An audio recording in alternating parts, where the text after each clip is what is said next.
दोस्तों आज की क्लास में हम पढ़ने वाले हैं फंक्शंस की। फंक्शंस क्या होते हैं? एक्चुअल में होते तो एक तरीके के रिलेशंस ही हैं, बट वो कौन सी प्रॉपर्टीज हैं जो मेरी फंक्शंस को रिलेशन से क्या करती है, डिस्टिंग्विश करते हैं, वही हम जानने वाले हैं आज और अच्छी तरीके से पढ़ेंगे। तो पहले ध्यान देते हैं एक डेफिनेशन पर। एक छोटी सी बड़ी आसान सी डेफिनेशन मैंने यहाँ पर लिखी हुई है।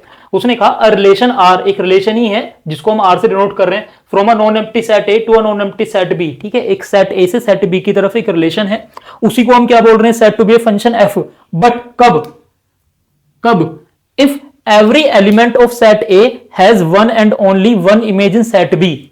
अब आप जानते हो कि जब रिलेशंस बनाते हैं हम तो रिलेशंस में ऑर्डर पेयर्स आते हैं, और ऑर्डर पेयर्स में जो फर्स्ट एलिमेंट होता है वो क्या होता है, प्री इमेज होता है, और जो सेकंड एलिमेंट होता है वो उसकी क्या होता है, इमेज होता है। तो बोल रहा है कि अगर सेट ए का हर एक एलिमेंट सिर्फ एक इमेज बनाए, कहां पर, सेट बी में। क्यों? क्योंकि अगर आपने ए से बी की तरफ रिलेशन डिफाइन किया है तो रिलेशन के अंदर जितने भी ऑर्डर पेयर्स होंगे उन ऑर्डर पेयर्स का जो फर्स्ट एलिमेंट होगा वो सेट ए से बिलोंग कर रहा होगा, और जो सेकंड एलिमेंट होगा वो सेट बी से बिलोंग कर रहा होगा। और आप ये भी जानते हो रिलेशन के अंदर जितने भी ऑर्डर पेयर्स बनते हैं उनमें फर्स्ट एलिमेंट का जो सेट होता है वो डोमेन होता है, और सेकंड एलिमेंट का जो सेट होता है वो रेंज होती है। तो सिंपली किसी भी ऑर्डर पेयर के अंदर फर्स्ट एलिमेंट क्या होता है, मेरा डोमेन, सेकंड एलिमेंट क्या होती है, उसकी रेंज होती है। क्लियर? चलो, तो मैंने कुछ रिलेशंस यहां पर लिखे हैं और हम पहचानेंगे कि वो मेरे फंक्शंस बन सकते हैं या नहीं बन सकते हैं। तो देखो, सबसे पहला जो है वहां पर 2 1 3 2 4 1 5 6 चार ऑर्डर पेयर्स हैं इस रिलेशन के अंदर। आप ये देखो कि हर एक एलिमेंट की यूनिक इमेज है कि नहीं है। जैसे कि 2 की इमेज कितनी है, 1 है, तो यहां पर 2 की कोई और इमेज तो नहीं है, नहीं है। 3 की इमेज यहां पर 2 है, क्या 3 की कोई और इमेज तो नहीं है, नहीं है। 4 की इमेज 1 है, क्या 4 की कोई और इमेज तो नहीं है, नहीं है। बट आप कहोगे यार 1 जो है वो 4 की भी इमेज है और 1 जो है वो 2 की भी इमेज है, उससे फर्क नहीं पड़ता।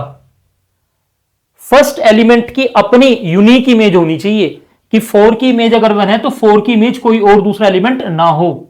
वैसे ही 5 की इमेज 6 है तो 5 की इमेज कोई दूसरा एलिमेंट ना हो, तो मैं कह सकता हूं कि ये जो रिलेशन है मेरा क्या है, ये फंक्शन है। अच्छा, सेकंड वाले को देखो, यहां पर 5 की इमेज 3 है, 2 की इमेज 6 है, 5 की इमेज 1 है, 7 की इमेज 6 है। आ गया कंफ्लिक्ट कि 5 की इमेज 3 भी है और 5 की इमेज 1 भी है, तो एक ही एलिमेंट की दो इमेज नजर आ रही है आपको। अब ये मेरा रिलेशन तो हो सकता है, लेकिन मैं इसको फंक्शन नहीं बोल सकता कि ये फंक्शन नहीं है। बट ये पहले वाला मेरा फंक्शन था क्योंकि हर एक एलिमेंट की डिस्टिंक्ट इमेज थी। अच्छा, थर्ड वाले को चेक करो, ए की इमेज बी है, सी की इमेज डी है, ई की इमेज एफ है और जी की इमेज क्या है, एच है। तो यहां पर हर एक एलिमेंट की अपनी यूनिक इमेज है, किसी भी एक एलिमेंट की एक से ज्यादा इमेज हमें नजर नहीं आ रही, तो मैं बोल सकता हूं कि ये भी क्या है, मेरा फंक्शन है। तो आई होप आप थोड़ा सा समझ गए होंगे कि रिलेशन ही जो होता है वो मेरा फंक्शन बन जाता है, लेकिन किस कंडीशन में, जब आपने किसी एक सेट से दूसरे सेट की तरफ कोई रिलेशन डिफाइन किया है तो पहले वाला जो सेट है उसके सारे एलिमेंट्स यूनिक इमेज बना रहे हो, तब वो मेरा क्या बन जाएगा, फंक्शन बन जाएगा। अदरवाइज वो क्या है, वो सिंपल एक रिलेशन है। अब इसी चीज को ना एरो डायग्राम से समझने की कोशिश करते हैं। मैं आपके सामने कुछ एरो डायग्राम बनाने वाला हूं और उसको देखकर हम पहचानेंगे कि वो एक्चुअल मेरा फंक्शन है या नहीं है। सो ये कुछ एरो डायग्राम्स यहां पर हैं और इनको देखकर मुझे पहचानना है कि ये जो रिलेशंस हैं वो फंक्शन है कि नहीं है। रिलेशन तो है, ठीक है, रिलेशन तो बनेंगे ही बनेंगे। अगर आप ऑर्डर पेयर बना रहे हो तो रिलेशन तो बनना ही बनना है। अब हमको ये पहचानना है कि वो फंक्शन है कि नहीं है। चलो शुरुआत करते हैं फर्स्ट से। तो कंडीशन क्या है? कंडीशन ये है कि अगर आपने किसी एक सेट ए से दूसरे सेट बी की तरफ रिलेशन डिफाइन किया है, उस रिलेशन को हम फंक्शन बोलेंगे। कब बोलेंगे? अगर सेट ए का हर एक एलिमेंट यूनिक इमेज बनाएगा, कहां पर, सेट बी में। ठीक, तो देखो 1 की इमेज 9 है, 2 की इमेज 10 है, 3 की इमेज 10 है, 4 की इमेज 12 है। दो बातों को देखो बस, क्या हर एक एलिमेंट इमेज बना रहा है? 1 2 3 4 चारों एलिमेंट इमेज बना रहे हैं। पहली कंडीशन बिल्कुल सही है। क्या हर एक की सिर्फ एक इमेज है? तो देखो 1 की भी एक इमेज है, 2 की भी एक इमेज है, 3 की भी सिर्फ एक इमेज है, 4 की भी सिर्फ एक इमेज है। तो बिल्कुल ये क्या है, मेरा फंक्शन है। क्लियर? बस आपको ये देखना है कि जिस सेट से आपने रिलेशन यहां डिफाइन किया है, ठीक, उसका हर एक एलिमेंट एक सिंगल इमेज बनाना चाहिए। तो देखो यहां पर 2 की इमेज है, 3 की इमेज है, 4 की इमेज है, बट 1 की नहीं है, तो इस बार मैं इसको फंक्शन नहीं बोल सकता, ये सिर्फ मेरा क्या है, रिलेशन है। चलो इसको देखो, 1 की इमेज है, 2 की है, 3 की है, 4 की है, सारे इमेज बना रहे हैं। चलो अब देखते हैं क्या सबकी इमेज एक एक है सिर्फ। सो 1 की भी एक इमेज है 6, 2 की भी एक इमेज है 6, 3 की भी सिर्फ एक इमेज है 6 और 4 की भी सिर्फ एक इमेज है 6। अच्छा, एक एलिमेंट कई सारे एलिमेंट्स की इमेज हो सकता है, उससे फर्क नहीं पड़ेगा। आप बस इसको देखो कि इसका हर एक एलिमेंट एक इमेज बनाए तो फिर क्या है, ये मेरा फंक्शन है, अदरवाइज नहीं है। तो बिल्कुल ये क्या है, मेरा फंक्शन है। बट यहां पर आप देखो ध्यान से, सो 1 की एक इमेज है, 3 की एक इमेज है, 4 की एक इमेज है, बट 2 की दो इमेजेस हैं। 2 की इमेज 12 भी है और 2 की इमेज 13 भी है। तो इस केस में हम इसको फंक्शन नहीं बोल सकते। तो अगर आप एरो डायग्राम को देखो ना, तो बस ये देखना कि जो फर्स्ट वाला ओवल है उसके हर एक एलिमेंट से एक एरो निकल रही हो। देखो, हर एक एलिमेंट से एक एरो निकल रही हो तो मेरा फंक्शन है। हर एक एलिमेंट से एक एरो निकल रही है तो फंक्शन है।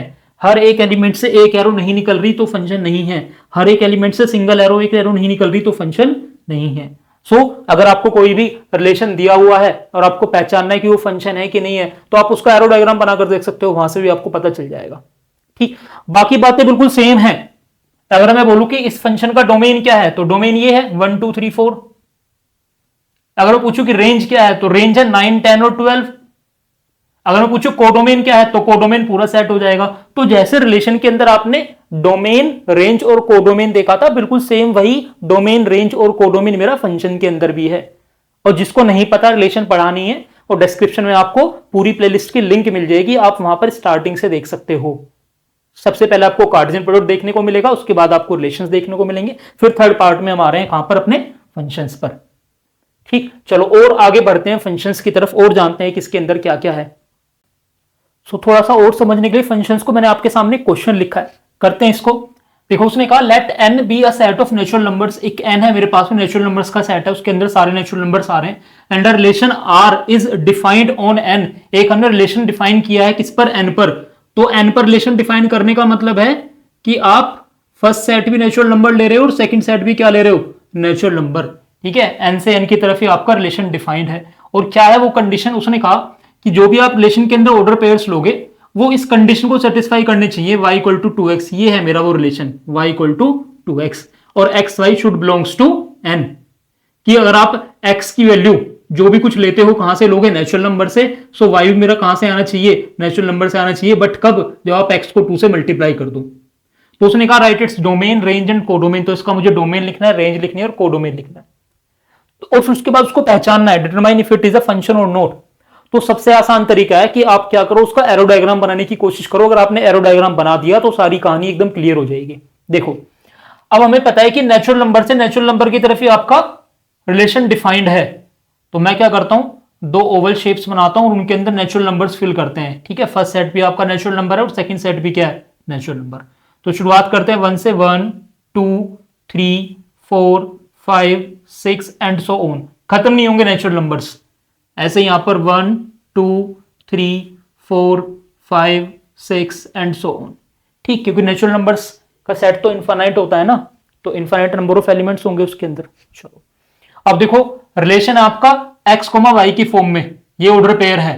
बट इस कंडीशन को वो सेटिस्फाई करना चाहिए कि आप x की जो भी कोई वैल्यू लोगे उसको 2 से मल्टीप्लाई करोगे तब y आएगा। ठीक है, तो x मेरा ये वाला सेट होगा और y ये वाले सेट से आएगा। तो अगर मैं x की वैल्यू 1 लेता हूं, x की वैल्यू अगर मैं क्या लेता हूं, 1 लेता हूं, तो y देखो मेरा कितना आएगा, 2 इंटू 1 2।